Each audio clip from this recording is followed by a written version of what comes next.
Bismillah. Assalamualaikum warahmatullahi wabarakatuh.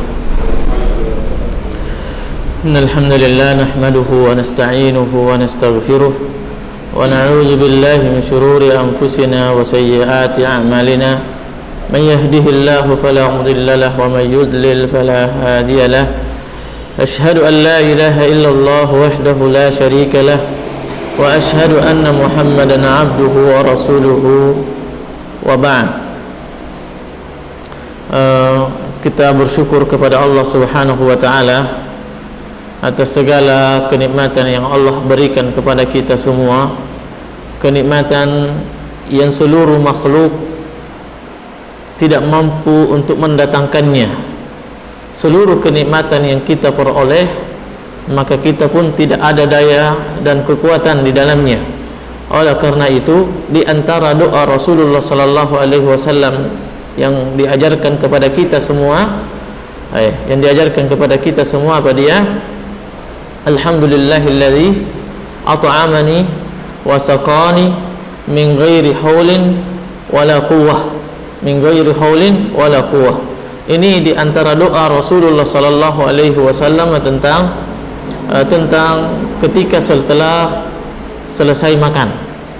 Alhamdulillahilladzi at'amani wa saqani min ghairi haulin wala quwwatin.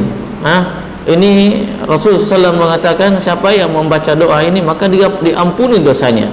Maka peluang untuk memperoleh ampunan seorang hamba dari Allah Subhanahu wa taala adalah begitu luas.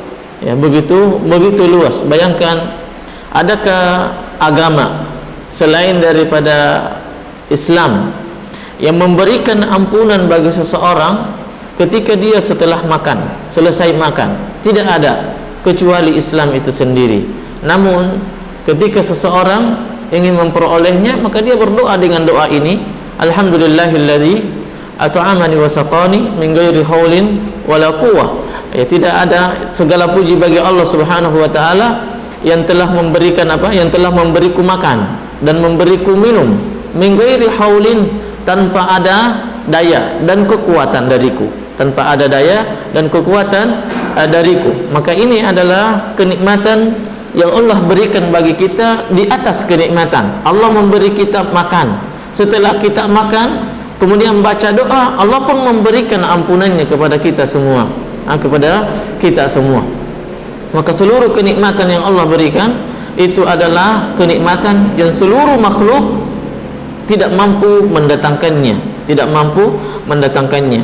Salam beserta salawat kita haturkan kepada Rasulullah sallallahu alaihi wasallam, yang Rasulullah sallallahu alaihi wasallam adalah contoh kita, uswah kita dalam segala hal, muamalah, akhlak dan beribadah kepada Allah Subhanahu wa taala.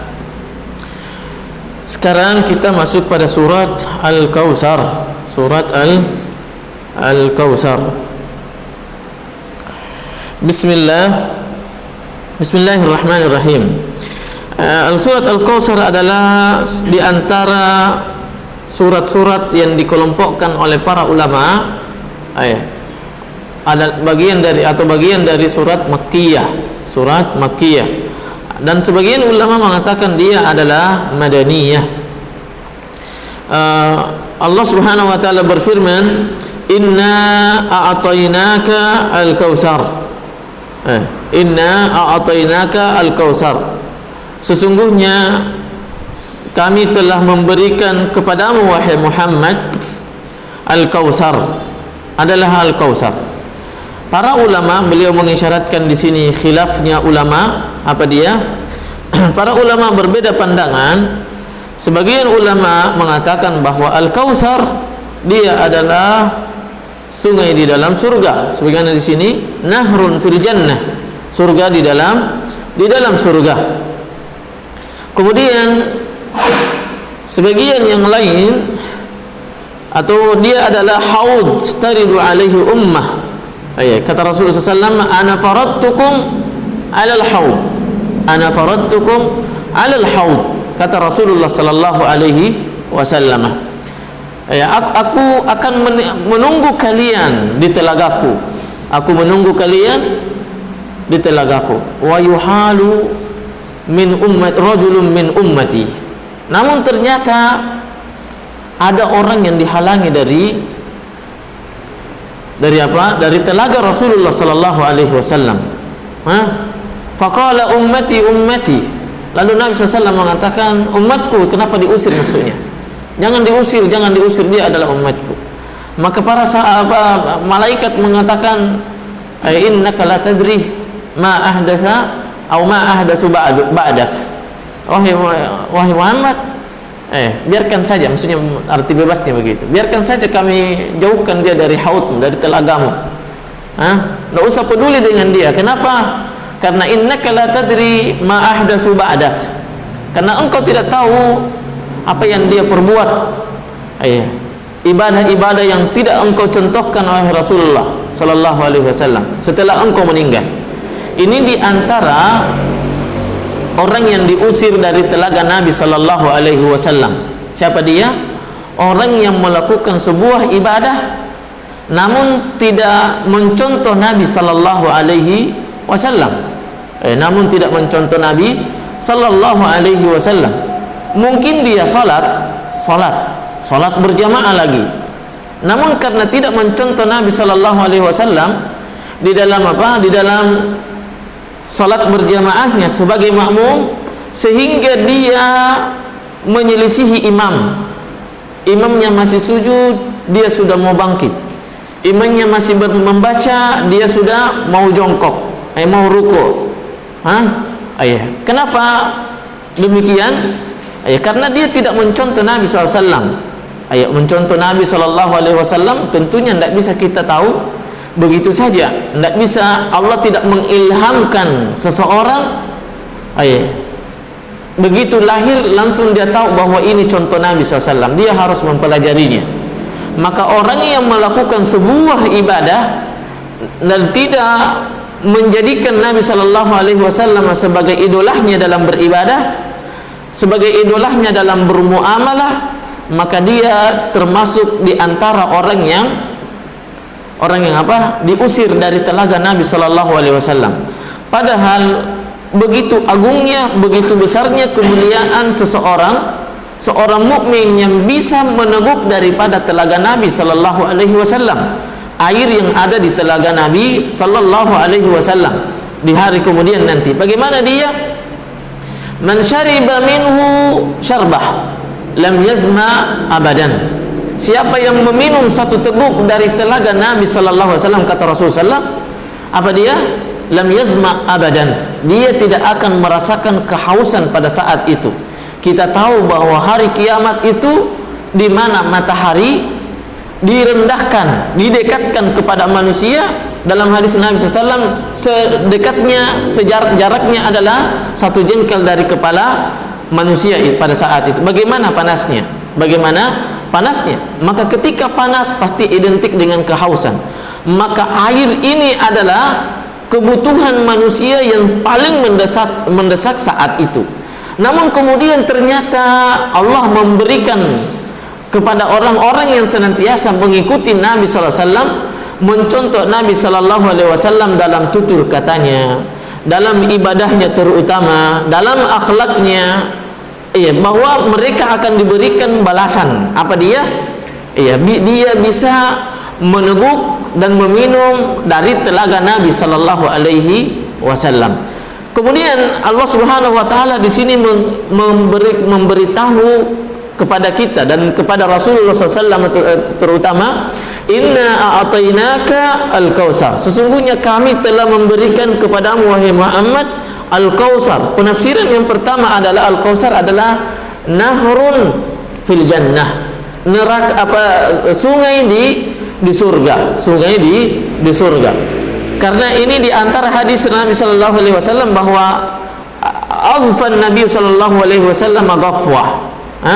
Pernah Nabi SAW tidur tapi tidak lelap, tidak lelap begitu. Kemudian turunlah apa? Dia bermimpi. Kita tahu mimpi Nabi SAW Beda dengan mimpi kita. Mimpi Nabi itu adalah wahyu. Mimpi Nabi adalah wahyu. Allah kalau Nabi bermimpi, di dalam mimpinya dia diperintah oleh Allah, dia diberi kabar oleh Allah, maka itu adalah pasti. Maka itu adalah pasti. Dia itu adalah wahyu. Itu adalah wahyu. Beda kalau kita mungkin bermimpi kemudian benar. Kemudian benar. Maka itu bukan ciri bahwa kita ini adalah orang mulia. Bukan ciri bahwa kita itu adalah orang mulia, atau bukan ciri bahwa kita ini sudah menjadi nabi. Tidak. Bukan juga pertanda bahwa kita ini lebih tinggi derajatnya daripada orang mukmin yang lainnya, sebagaimana yang dikatakan atau dipahami oleh orang-orang sufi. Mereka beribadah berdasarkan dengan mimpi. Mereka beribadah berdasarkan dengan mimpi. Sebagaimana yang biasa kita sebutkan, biasa kita dengar di dalam di media sosial begitu. Bahwa siapa yang minum kopi maka dia adalah orang yang dicintai oleh Nabi sallallahu alaihi wasallam. Biasa orang bermimpi kalau mereka mengatakan demikian, ini khurafat. Khurafat. Dia dusta. Berdusta. Walaupun dia mengatakan benar, maksudnya dia bermimpi benaran, namun dia tidak memahami perbedaan mimpi Nabi dengan mimpinya orang-orang saleh. Kalau dia saleh, maka dia mimpi sebagaimana para ahli hadis, Imam At-Tirmizi dan imam-imam yang lainnya senantiasa bermimpi dengan siapa? Dengan Nabi saat mereka tidur. Yang kemudian dalam mimpinya letakkan hadis ini pada bab ini, letakkan hadis ini pada begini, hadisnya ini sahih. Itu Nabi yang mengatakan dalam mimpi-mimpi mereka.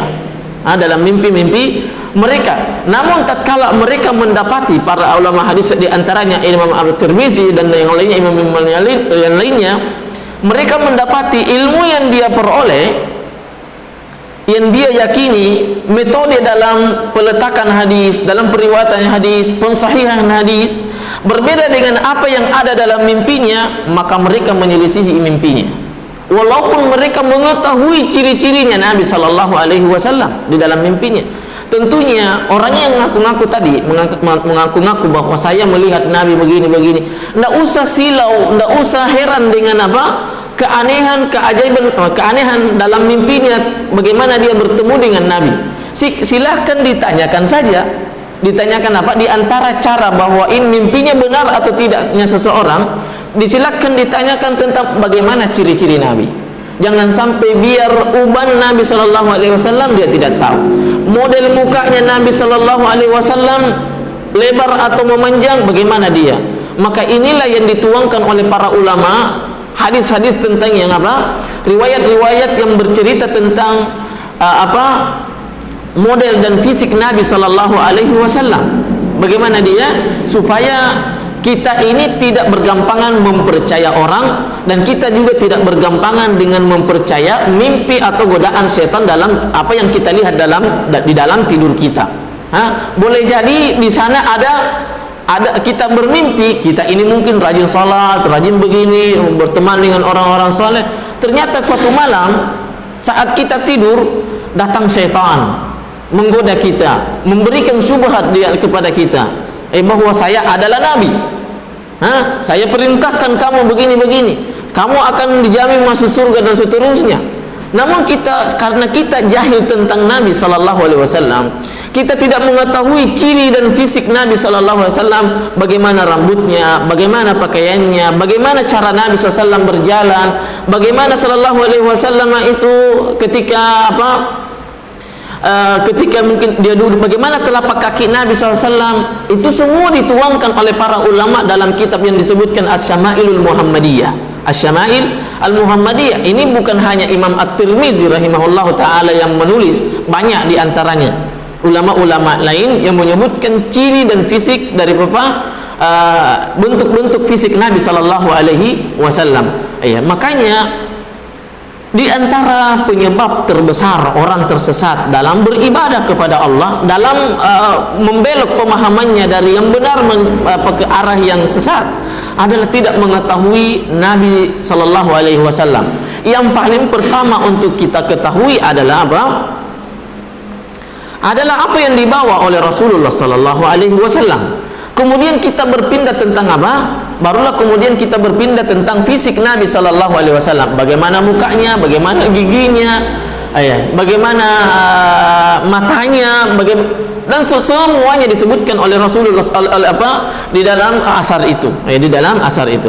Maka perbedaan kita, tatkala Nabi SAW tidur ghafwah, tidur tidak terlalu tidak terlalu dalam, tidak terlalu nyenyak tidur, itu namanya ghafwah. Maka tiba saja terbangun Nabi SAW, lalu kemudian beliau tertawa, senyum begitu, tertawa dan senyum. Yang kemudian Nabi SAW ditanya, apa yang membuatmu tertawa? Apa yang membuatmu tertawa wahai Nabi? Tidak. Maka Nabi SAW mengatakan tadi setelah ditanya, yang membuat saya tertawa adalah saya diperlihatkan tentang surga, diperlihatkan tentang surga, dan apa tadi yang disebutkan dalam ayat ini, apa dia? Al-Kautsar. Saya diberi di surga nanti apa? Al-Kautsar. Apa dia? Nahrun fil jannah. Wa ma adraka mal kautsar? Maksudnya, apakah kalian tahu apa itu Al-Kautsar? Nahrun fil jannah. Dia adalah sungai di dalam surga. Sebagian ulama yang lain mengatakan bahwa Al-Kautsar dia adalah al-khairul katsir. Al-khairu al-katsir. Dia adalah kebaikan yang sangat banyak. Sangat banyak. Itu adalah Al-Kautsar. Nah, sebagian yang lain mengatakan tidak, dia adalah kenabian. Dia adalah kenabian. Karena kenabian ini adalah predikat tertinggi manusia yang Allah berikan kepada di dunia, bahwa dia adalah nabi. Maka adakah orang yang lebih lapang hatinya daripada para nabi? Adakah orang yang lebih bahagia daripada nabi? Adakah orang yang paling santai daripada nabi dalam menghadapi kehidupan? Nabi sallallahu alaihi wasallam. Maka itu ada ciri kebaiknya seseorang atau tidaknya tatkala dia memperoleh kebaikan. Allah Subhanahu wa taala menyebutkan dunia ini bahwa dia adalah baik, itu di hadapan manusia dia adalah baik. Namun di hadapan Allah Subhanahu wa taala, dunia ini tidak sama sekali memiliki arti di hadapan Allah Subhanahu wa taala. Namun ketika dunia dipergunakan untuk ketaatan kepada Allah, maka dia akan meningkat derajatnya, menjadi sesuatu yang memiliki nilai di hadapan Allah Subhanahu wa taala, tergantung ibadah yang kita lakukan, atau ibadah apa yang kita lakukan dalam mempergunakan dunia ini. Nah, di dalam mempergunakan dunia ini. Nah, sebagian ulama lain mengatakan bahwa dia adalah Al-Quran. Dia adalah Al-Quran, bahwa di dalamnya al-khairul katsir. Apa dia? Bahwa Al-Kautsar itu adalah Al-Quran. Bagaimana tidak? Al-Kautsar itu adalah Al-Quran, sementara tidak di dalam Al-Quran tidak ada satu huruf pun diletakkan pada suatu kalimat di dalam Al-Quran kecuali memiliki makna, memiliki makna yang kemudian setiap orang yang membaca Al-Quran satu hurufnya saja dilipat gandakan, dia mendapatkan satu pahala dilipat dan seterusnya.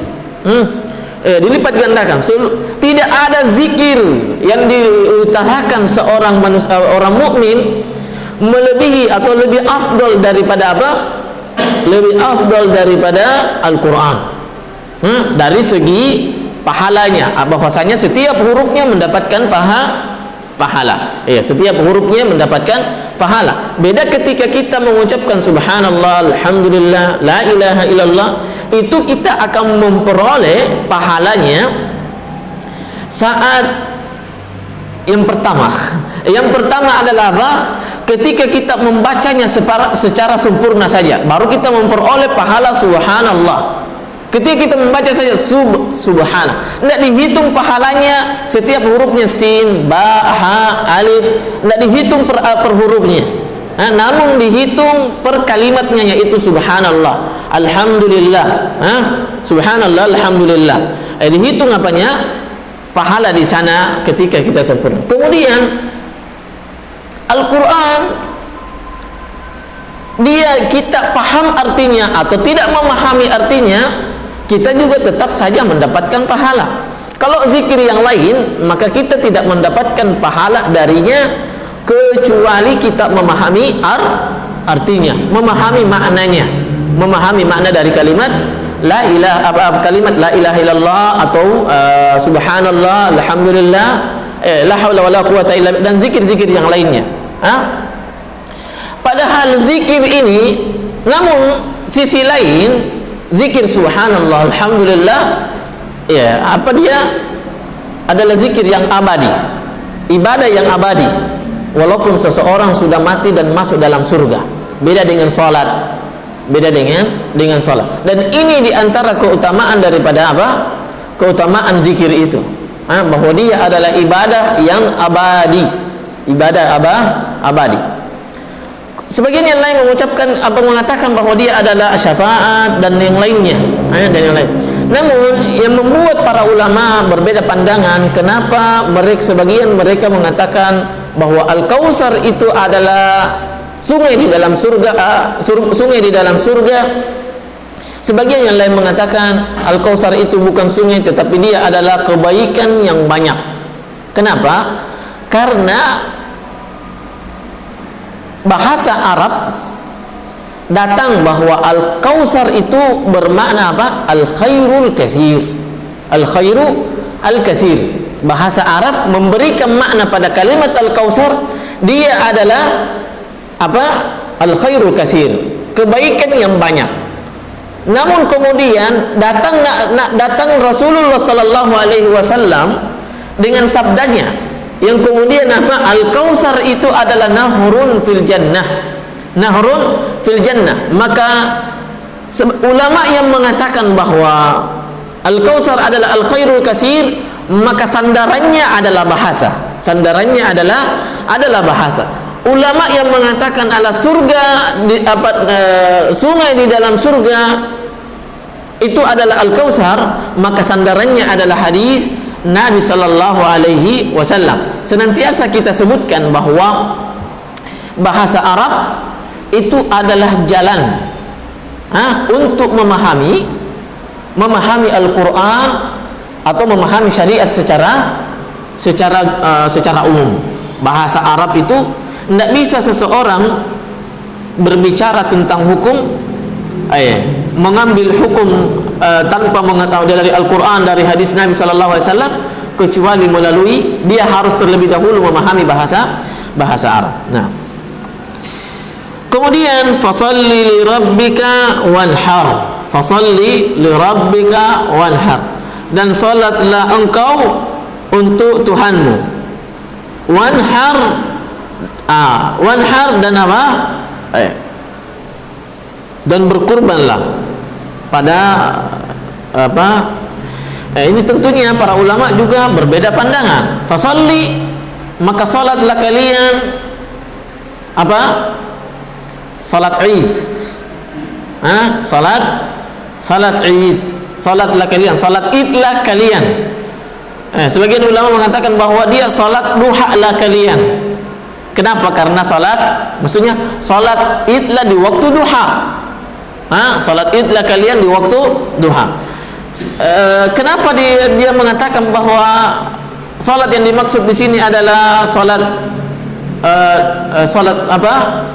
Salat Id, dikarenakan kalimat selanjutnya adalah wanhar, dan berkurbanlah kalian. Dan berkurbanlah kalian. Kapan itu orang berkurban?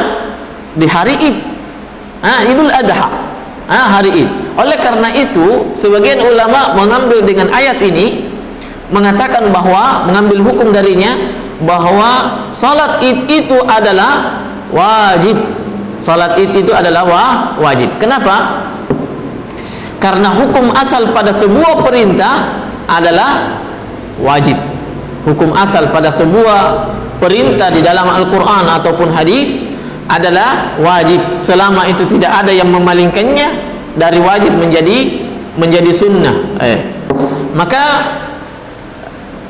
penafsiran yang pertama bahwa fasalli li rabbika wanhar adalah salatlah engkau, salat idlah engkau, salat id maksudnya, dan wanhar dan berkurbanlah kalian. Kemudian penafsiran yang lain, fasalli li rabbika wanhar, salat 5 waktulah kalian. Salat 5 waktu. Yang dimaksud di sini salat, diperintahkan kita salat adalah salat 5 waktu. Kemudian apa makna wanhar? Wanhar. Wanhar, nahar. Apa itu an-nahar? Itu kalau dalam bahasa Arab semuanya sih menyembeli. Cuma kalau wanhar di sini wanhar ini juga perlu diperhatikan kalimatnya. Fasalli li rabbika wanhar, bagi orang yang berkurban, makanya disunnahkan bagi kita ketika berkurban adalah apa? Adalah hewan yang paling bagus. Mungkin pertama kalau kita punya kemampuan bagi punya onta satu, ya kan, onta. Dan inilah makna kalimat makna yang cocok untuk nahar adalah onta. Bagaimana itu onta disembeli? Dia tidak disembeli begini, walaupun itu adalah cara yang dibolehkan untuk onta, dan ini adalah asal. Tapi khusus untuk onta, nahar itu adalah di sini. Dia ditusuk dengan pisau begitu, ditusuk dengan pisau di sini. Itu namanya nahar. Makanya disebutkan ini adalah nahar. Dipahami? Nah, ditusuk apanya? Itu onta. Bukan disembeli dia begini. Sapi juga demikian boleh, kata para ulama, boleh dikasih begitu caranya. Cuma perlu kehati-hatian dan karena ketika salah maka hewannya ngamuk. Kemudian disebutkan wanhar di sini adalah hewan yang paling besar apa dia? Onta. Maka kalimat wanhar di sini cocok untuk onta. Maka ini menunjukkan bahwa ketika seorang berkurban, maka pilih hewan yang paling bagus dulu. Kita sesuaikan kemampuan onta yang kita mampu. Ketika memilih onta kita mampu di sana, maka lihat fisiknya. Bagus atau tidak, yang paling bagus. Cari yang paling bagus. Jangan yang cacat, yang jelas cacatnya. Jangan yang buta, yang jelas butanya. Jangan yang timpang, yang jelas timpangnya. Atau potong telinganya, tapi nyata gitu, kentara. Gemuknya bagaimana, jangan yang kurus, karena ini adalah ramzut tauhid lil mu'min. Karena berkorban itu adalah ciri tauhid, ketauhidan seseorang kepada Allah Subhanahu wa taala. Apa pahalanya? Itu adalah ramzut tauhid. Ramzut tauhid. Kita kembali. Maka ketika kita mampunya kambing saja, maka cari kambing yang terbaik, yang gemuk begitu. Nah, faedahnya. Fasalli li rabbika wanhar, salat 5 waktulah kalian. Terus apa makna wanhar? Wanhar itu adalah apa dia? Ini tempat di mana kita di sini, wanhar. Yang kemudian apa? Bagaimana? Apa kaitannya dengan salat kalau begitu? Apa kaitannya dengan salat? Sebuah hadis disebutkan bahwa apa?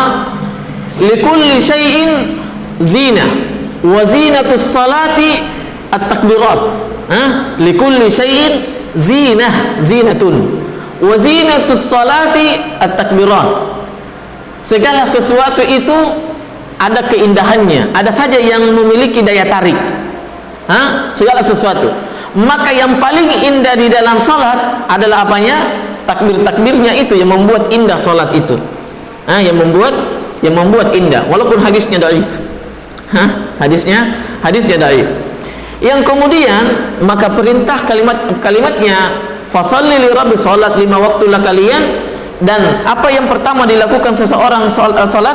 Takbir. Takbir. Bagaimana cara bertakbir seseorang? Maka di sini disebutkan wanhar, bertakbirlah kamu yang tanganmu engkau mengangkat tangan sejajar dengan apa? Sejajar dengan ini. Sejajar dengan tenggorokan di sini, apa namanya di sini? Apa ini? Wanhar. Itu namanya wanhar, sejajar begitu takbirnya. Allahu akbar. Allahu akbar. Nah, sebagian yang lain mengatakan wanhar di sini adalah salatlah kamu dan berdoalah. Namun ketika mengangkat tangan saat berdoa begini. Makanya banyak orang berdoa begini. Makanya banyak orang berdoa mengangkat tangannya begini, sejajar dengan ini, sejajar dengan Allah. Berdoa. Allahumma rabbana atina fid dunya hasanah wa fil akhirati hasanah wa qina adzabannar. Dipahami? Maka kenapa? Karena Allah Subhanahu wa taala juga mengatakan apa dia? Fa iza faragta fansab. Apabila engkau selesai salat, dia salah satu penafsiran, apabila engkau selesai salat, maka fansab, berusaha dengan kuatlah dalam berdoa. Maksudnya berdoalah dengan sebaik-baiknya mungkin.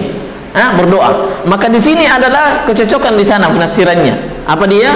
Fasalli li rabbika wanhar. Maka salatlah engkau, salat 5 waktulah, kemudian setelah salat berdoalah dengan mengangkat kedua tangan. Maka hukum asal seseorang berdoa adalah mengangkat kedua tangan. Mengangkat kedua tangan. Hukum asal daripada berdoa. Dan boleh seseorang berdoa tanpa mengangkat tangan.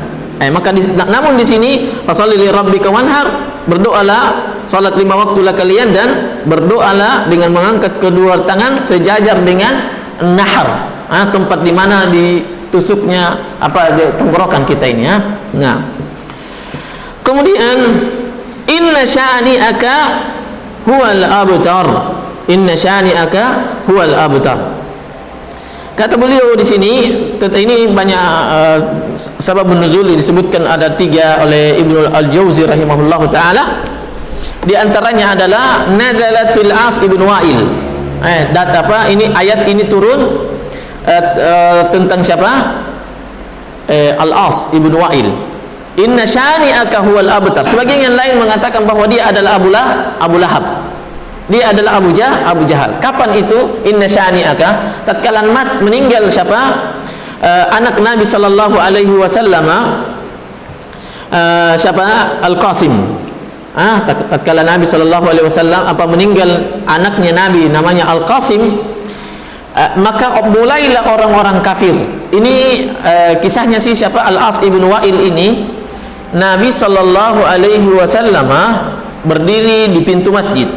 Berdiri di pintu masjid.